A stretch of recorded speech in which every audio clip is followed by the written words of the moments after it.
Грипот ја зеде третата жртва. Пациент на 50 годишна возраст минатата недела починал на клиниката за пулмологија.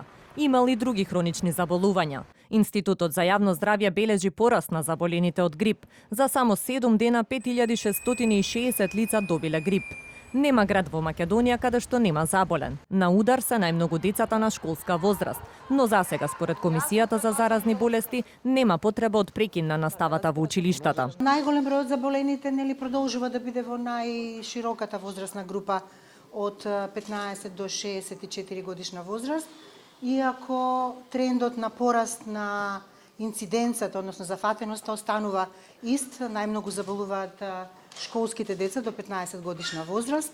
За целата сезона веќе во сите градови е регистрирано, значи сите индикатори укажуваат на зголемена активност на вирусот на грип во нашата држава во овој период.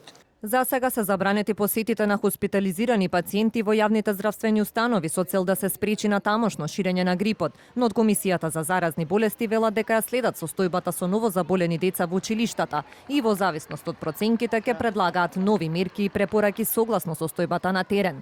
Состојбата со грипот во училиштата ја следи и Министерството за образование. На дневна основа ја следиме ситуацијата, сме во постојана комуникација и со Министерството за здравство и другите институции кои ја следат оваа ситуација.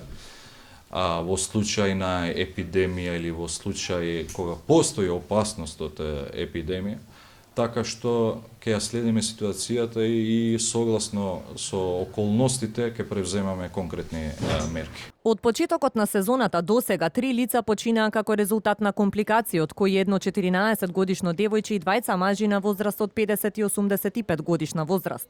Според лекарите, тројцата починати биле невакцинирани, а имали и други заболувања. На клиниката за инфективни болести во Скопје има 30 на хоспитализирани пациенти со грип, еден од нив е на интензивна нега. 20 на деца има на детската клиника, но ниту еден не е во животна опасност.